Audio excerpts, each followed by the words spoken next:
आता isakal.com आहे देशातील नंबर 1 ची मराठी न्यूज वेबसाईट। प्रत्येक अपडेटसाठी isakal.com ला नक्की भेट द्या।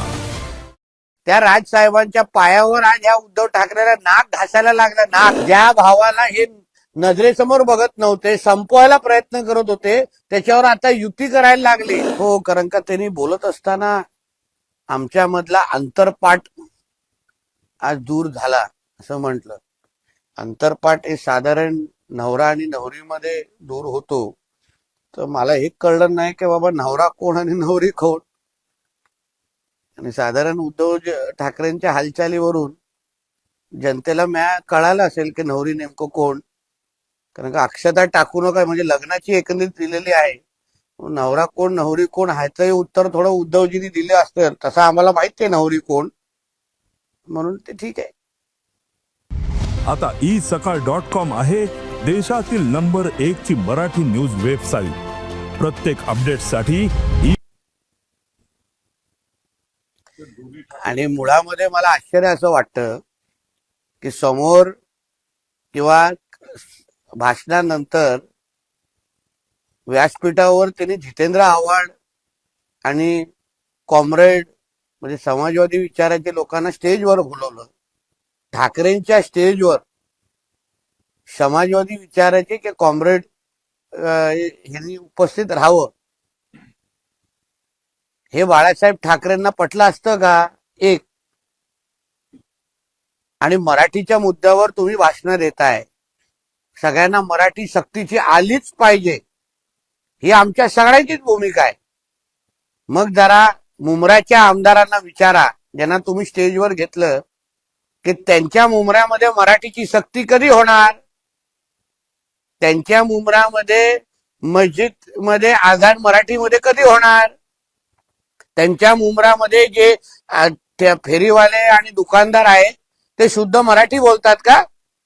कारण का माझ्याकडे एक व्हिडिओ आहे काही महिन्या अगोदरचा, एका मराठी मुलाला त्याला हिंदी येत नाही आणि तो मराठी बोलत होता, म्हणून मुंब्र्यातल्या काही गोल टोपी आणि दाढीवाल्यांनी त्याला मारलं आणि त्याला जबरदस्ती हिंदी बोलायला लावलं।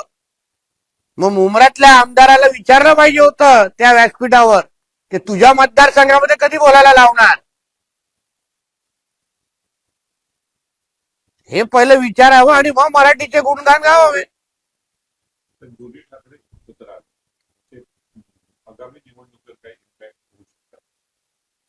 9 महिने अगोदर निवडणुका झालेल्या आहेत विधानसभेच्या, 9च महिने झालेत, वर्ष पण झालेलं नाही।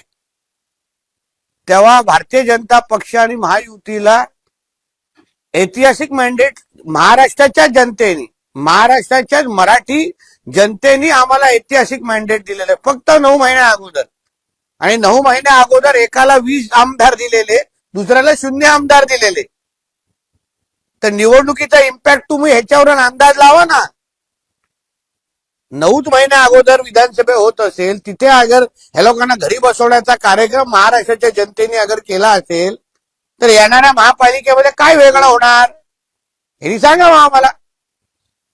महाराष्ट्र शुरांचा आहे, मुलांचा आहे, दगडांचा आहे, पण यांच्यासारख्या धोंड्यांचा नाही कसे? हो, आणि आमच्यासारखे धोंड्यांना जनतेने आज महाराष्ट्राच्या विधिमंडळामध्ये आणि मंत्रालयामध्ये बसवलेलं आहे। म्हणून महाराष्ट्राच्या जनतेच्या मनात आम्ही असल्यामुळे ना अशा पद्धतीचे वक्तव्य करून महाराष्ट्राच्या जनतेचे अपमान उद्धव ठाकरे करतायत। शेवटी त्यांची काय अवस्था झालेली आहे, ज्या राजसाहेबांना हे काय काय त्यांचे हाल करायचे, कितींदा त्यांना संपवण्याचा प्रयत्न केला, काय काय त्यांच्या अगर स्टोऱ्या आम्ही सांगत बसलो ना तर फार उद्धव ठाकरेला हे होईल।